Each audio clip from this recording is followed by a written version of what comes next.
Good morning, good afternoon, and good evening, folks. Welcome to another episode of the Marketing You Practice podcast, the podcast where I get to share the marketing and the mindset tips and strategies so you, the chiropractor, can increase your income, your impact, and your enjoyment in practice too. In today's episode, I'm going to share with you 3 things that I learned from Tony Robbins. I've learned a lot from Tony. In fact, I would think that Tony would be right up there with one of certainly the top 3 most impactful people in my life. I have been a huge fan of Tony, and I buy pretty much anything and everything that he releases, and I have for 25 years now. I can remember in fact, longer than 25 years as I do the maths. I can remember in my very early 20s, late at night, watching one of his infomercials for Power Talk and then buying it, finding myself getting out the credit card like one of those crazy people to buy something from an infomercial, and listening to the interviews that Tony did. And the overarching theme that Tony has taught me that has had me take control of my life is that Tony says the quality of your life is in direct proportion to the quality of the questions that you're asking yourself. Or I think about this now with the coaching that I do, is the quality of your life is in direct proportion to the stories that you're telling yourself.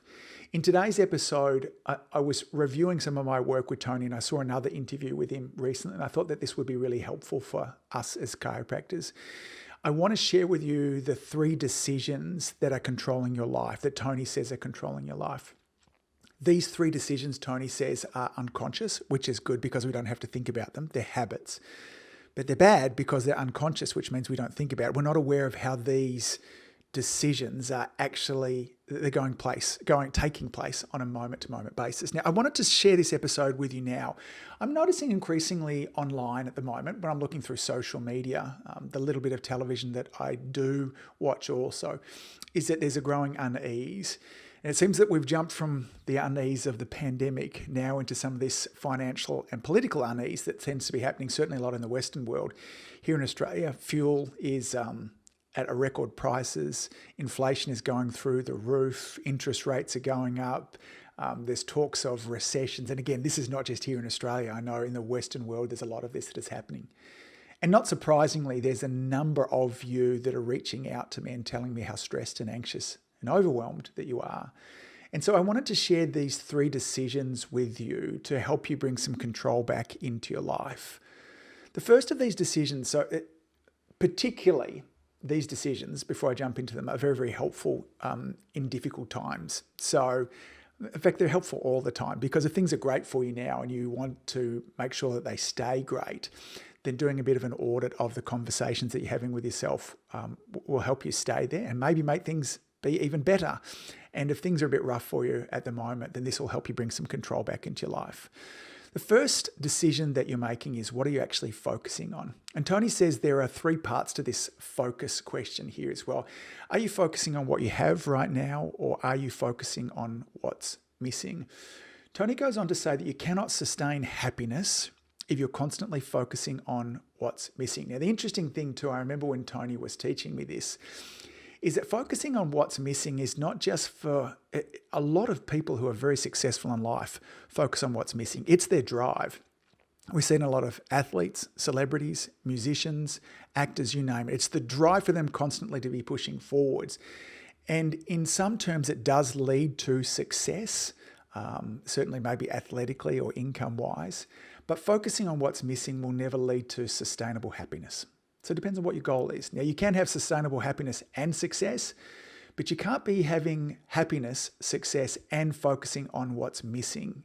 So if you're looking at your life and instead of focusing on what you do have, and to be honest, the fact that you're able to listen to this podcast, not that it's me that you're listening to, but you're listening to a podcast, means you've probably got a mobile device. Maybe you're listening inside your car. I'm going to go as far as, and also if you're a chiropractor, you're probably pretty damn blessed to start with. You know, I can't help but stop and think each day about how grateful for the fact I am that I was just born here in Australia. Now, that's not to say that Australia doesn't have some challenges. Politically, there are lots of things that I disagree with, but this is not a war-torn country. I can safely walk around here without being worried for my life. We do have a good healthcare system compared to a lot. There's not an enormous amount of political unrest. I'm just grateful for that.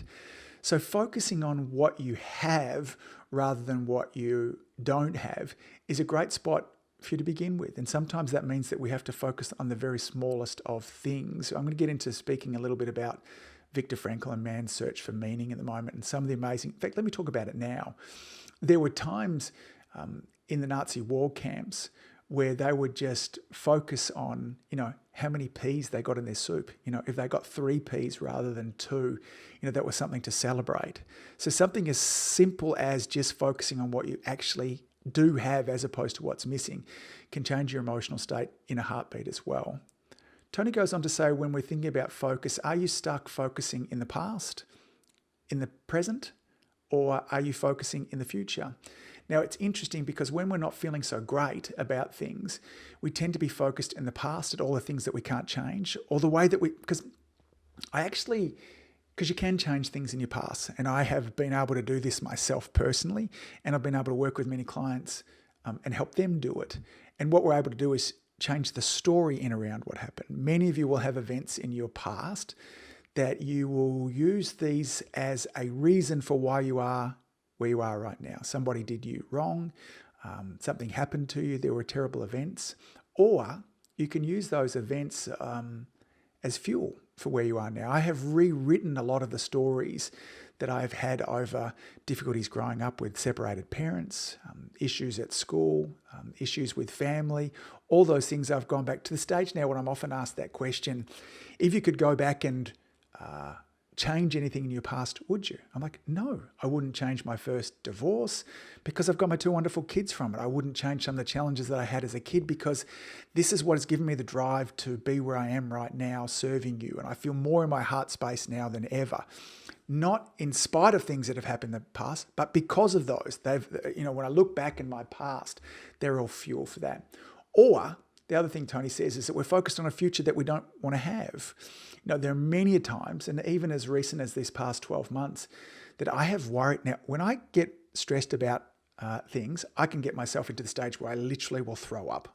Won't sleep, and I will throw up. And it doesn't happen often, but it has happened twice in the last 14 months that I've got myself so stressed about things.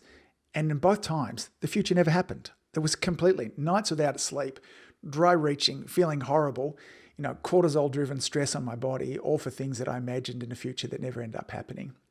Now, we can and should be focusing on the future when it's a future that we want to. And we can be looking at the past when we're looking for evidence of, that we have succeeded, that we can do difficult things, when you're looking for examples of how you've overcome challenges in the past. And of course, there should be a lot of our time too when we're just focused on the now. The present, the right now is the space that I'm trying my hardest to spend more of my time. The third area when it comes to focus is, are you focusing on what you can control or can't control? This has been challenged for most of us more than maybe ever in the last 2 or 3 years, because we had a lot of very basic things taken out of our control. The simple idea of, can I go to work? Can I serve people? What people can I serve? In fact, for me, it was, can I go outside of my house? I was told, yes, you can for an hour a day, but don't go more than 2 or 3 kilometers from your house. So there was a lot for a long time there that we couldn't control. And the more that I found myself focusing on what I couldn't control, the more unhappy, the more anxious, the more overwhelmed, the more stressed that I got. Now, when I came back to thinking about what I could control, the time that I spent with Lauren and the kids, the work online that I could do to serve you guys, to serve and look after the patients that I actually could go in there, I felt a lot more at peace. I felt a lot happier as well. So focus is the first place that we want to go to when we're feeling overwhelmed, we're feeling stressed. Now, just a note to think about here. This is not binary. It's not a black and white. You don't focus either on what you do have or don't have. There's going to be a bit of both of those all the time. But where do you spend most of your time living? Okay, are you focused most of the time on what you can control or what you can't control? So don't beat yourself up if you do spend a bit of time in both. The idea is for you to drive towards where you want to be. Now, the next thing that Tony says is after focus, because focus creates feeling. So instead of focusing on all the things we can't have impact on, because ultimately, I want to just touch on this point here as well as I'm looking at my notes. ultimately, when we're focusing on all these things, they're incredibly unmotivating. You're much more likely going to find yourself, as I mentioned before, eating foods you don't want to eat, drinking too much, going to bed too late, sleeping in the morning, more time on social media, as opposed to doing the things that will actually get you out of the hole, okay? Now, the next thing after focus is what we need to do is we need to decide, what does it mean? Now, I mentioned before, we talked a little bit about Viktor Frankl's book, Man's Search for Meaning. And Viktor says in his book is that we always have the choice of meaning. He said the Nazis could take anything and everything from him except his ability to make meaning from things.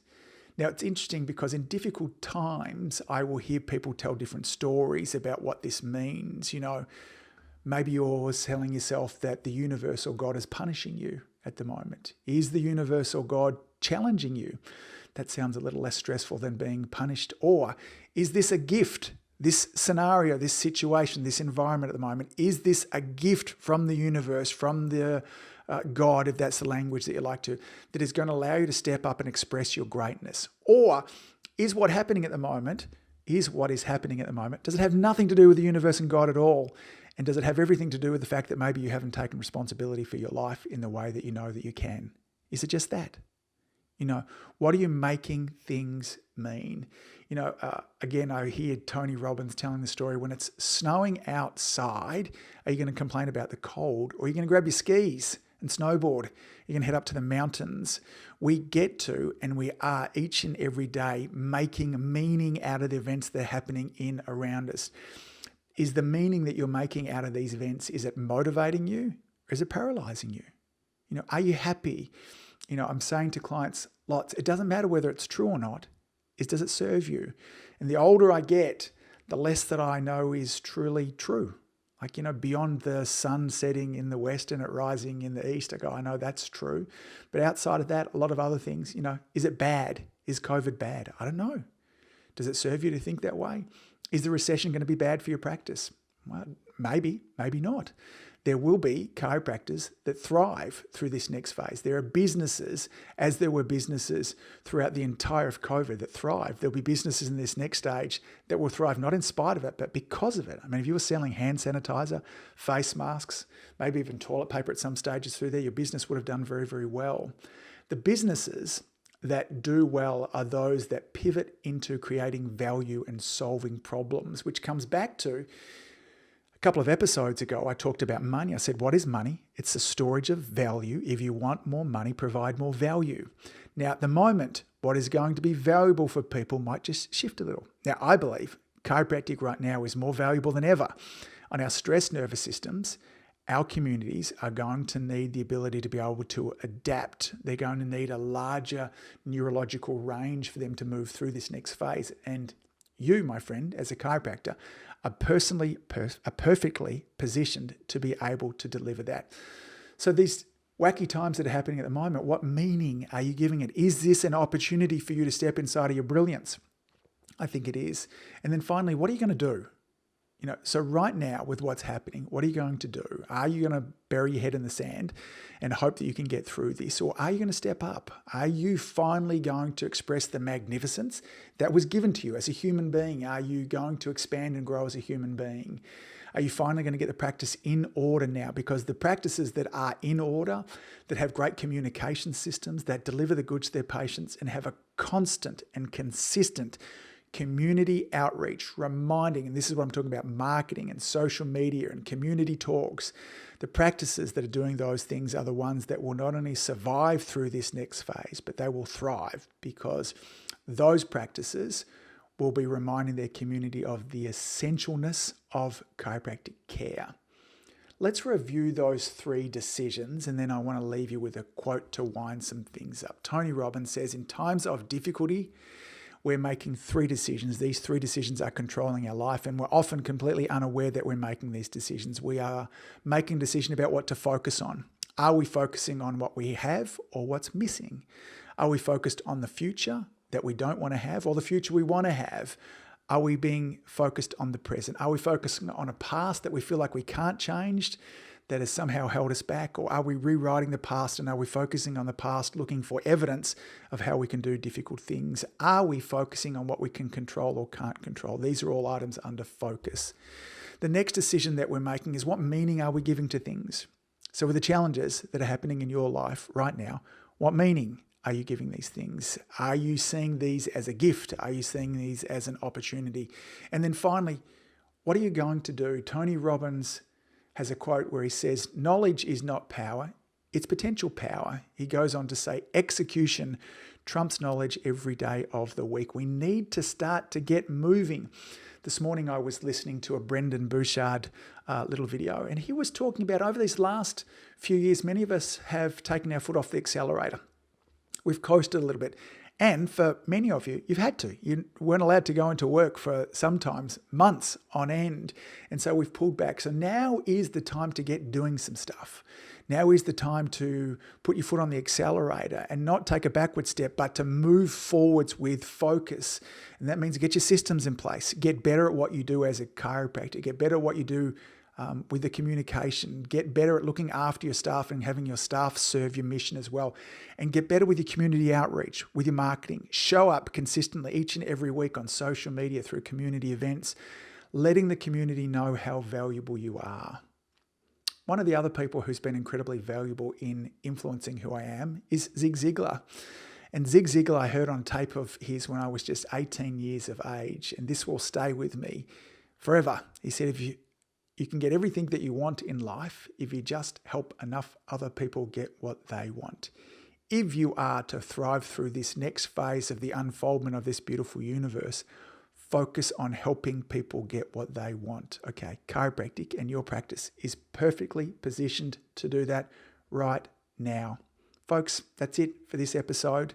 As always, folks, thanks for all that you do. Keep saving lives. Your community needs you now more desperately than ever. See you back here real soon. Bye. If you've enjoyed listening to this podcast, you have to come and check out my Community Influencer Program. It's my monthly coaching program where we take all this material and I'll work with you to help you apply it, implement it, and systemize it. The Community Influencer Group Coaching Program is designed to help you increase your practice income, impact, and enjoyment. Join me over at anguspyke.com/join. That's anguspyke.com/join. I'd love to see you there.